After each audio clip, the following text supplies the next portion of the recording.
নমস্কার বন্ধুরা, আজকে আমি রান্না করব কাঁচকলার কোফতা।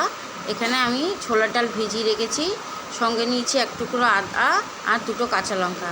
এগুলো আমি একসঙ্গে মিক্সিতে পেস্ট করব। আর নিয়েছি 3টে কাঁচকলা 3টে প্রেশার কুকারে সিটি দিয়ে তার খোসা ছাড়িয়ে নিয়েছি। এবার কলাগুলো আমি ভালো করে হাতে চটকে নেব। কলা চটকানো হয়ে গেছে। এর মধ্যে আমি দেব ডাল বাটা। এবারে এর মধ্যে দেব 1 চা চামচ জিরে ভাজার গুঁড়ো,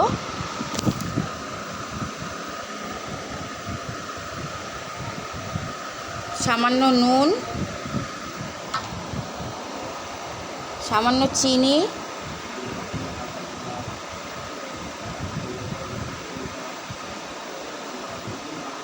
আর 1/2 চা চামচ হলুদ গুঁড়ো।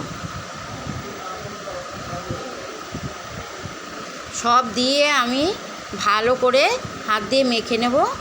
মেখে নিয়ে আধ ঘন্টা রেস্টে রেখে দেবো। আধ ঘন্টা হয়ে গেছে। এবারে আমি আবারও একটু হাত দিয়ে মেখে নেব। মাখা হয়ে গেলে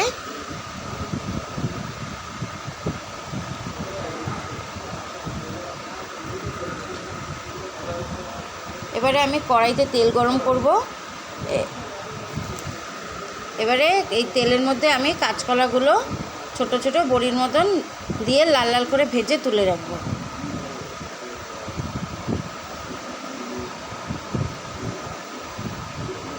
হয়ে গেছে আমার সব বড়া ভাজা। এবারে আমি এর মধ্যে কড়াইতে আবার তেল দেব।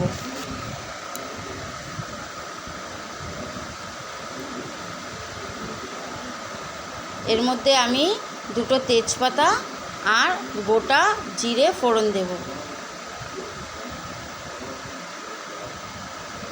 ফোড়নের বেশ গন্ধটা সুন্দর বেরিয়ে এসছে।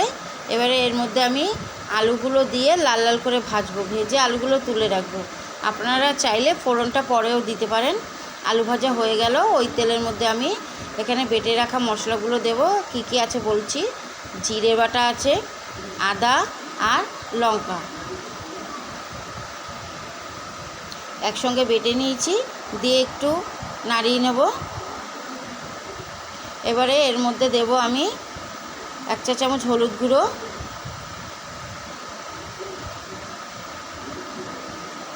আর দেব নুন। স্বাদ অনুযায়ী নুন দেব। দিয়ে আমি মশলাটা একটু কষাবো। এই সময় কিন্তু আমি গ্যাসের ফ্লেমটা মিডিয়াম রাখবো।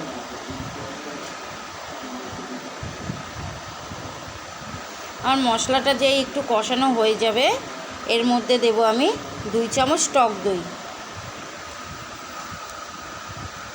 টক দইটা কিন্তু আমি বাড়িতে নিজেই তৈরি করেছি। সেই টক দইটা এর মধ্যে দেব। দেখুন কত সুন্দর টক দইটা।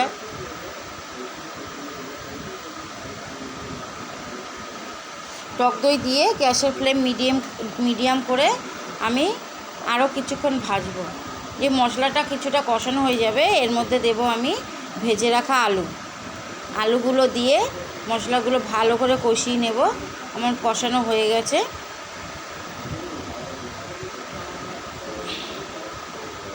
এবারে এর মধ্যে দেব গরম জল।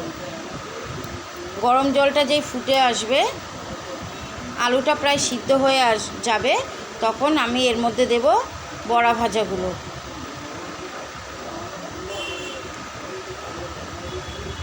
দিয়ে গ্যাসের ফ্লেমটা বাড়িয়ে দেব। দিয়ে আরও 5-7 মিনিট রান্না করব।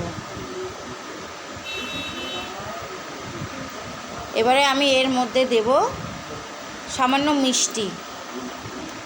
নিরামিষ তরকারিতে একটু চিনি না দিলে ভালো লাগে না। এবারে দেব ঘি।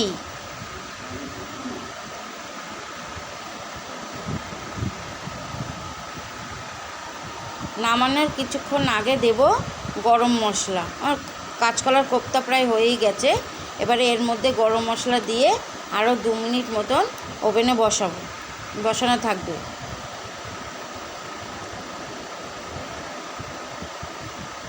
এই যে আমার কাঁচকলার কোফতা রেডি হয়ে গেছে। আপনাদের যদি আমার রেসিপিটা ভালো লাগে, আমার চ্যানেলটা একটু সাবস্ক্রাইব করে দেবেন আর লাইক, কমেন্ট, শেয়ার করবেন।